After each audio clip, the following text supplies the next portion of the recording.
This is my Amoa 8 Clementine Mandarin, and while it's still blooming, I thought I'd point out some characteristics about it that I find interesting myself.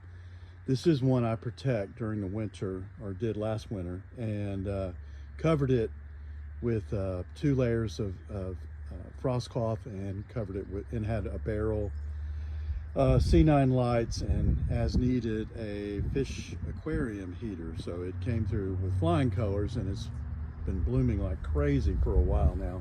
Just about to finish, or it's kind of heading towards its peak anyway. It's got a lot of new growth, and so I thought I'd just point out the flowers. This is Amoa 8 is a cross between a clementine and a Sicilian blood orange called Moa, M-O-A. And it's got an interesting little flower structure to it. I thought I'd point it out. As you can see, the flowers are pretty large for a mandarin. They're looking at roughly an inch. Let's put that on there where you can see it better. An inch in diameter, which really more like an orange, which kind of makes sense. It's a clementine by blood orange, so you would expect it to be not quite a mandarin, but close. To me, the leaves and the flower structure looks a lot like an orange, but technically it's not. It would be considered, I guess, a Tango. Clementine mandarin is probably a mandarin crossed with an orange, so I don't know. You'll have to do the math. But I'm going to contrast this with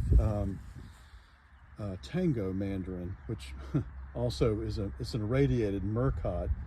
And a murcot is probably also a Tango or a mandarin by sweet orange. And murcot's an old variety and fairly seedy, so they irradiated murcot to make Tango.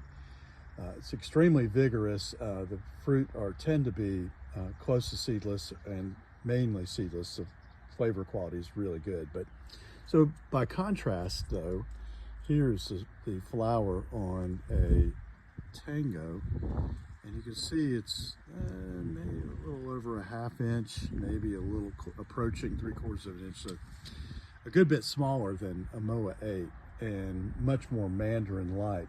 And as I said, Amoa 8 tends to be very vigorous. This is its 3rd year in the ground here. I didn't protect it the first winter, and it did okay. It came through about 17 with some damage. I did protect it this past winter. It didn't have any damage at all. And as you can see, I pruned it back a little bit before I covered it in the fall, and it's already grown about a foot. So this is one I'm probably going to have to prune fairly regularly to keep it in check. Probably won't prune it much until fall or after the growing season is over. And we'll see what I have to do. Right now, I'm enjoying all of these. I've got, as I said, this is Tango, Oro Blanco, Amoa 8, and then continuing over here, I planted these out very small. This is Glen Navel, and this is Hamlin Orange, and both of which have grown a lot already and look great. This is Miwa Kumquat, planted it very small. I barely covered it. I'm not even sure I did cover it, but came through the winter just fine. And then finally over here is Owari Satsuma, and I didn't really cover it at all, and it's doing great this year. Of course, if I have to cover it, I will, and it's going to have quite a few blossoms on it. So I'm looking forward to a few fruit on here and hopefully getting a lot of growth.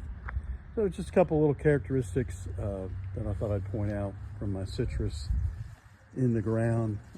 The air over here is perfumed wonderfully right now. I'm really enjoying the fragrance of orange blossoms. Takes me back to childhood, and enjoying a very nice warm spring day.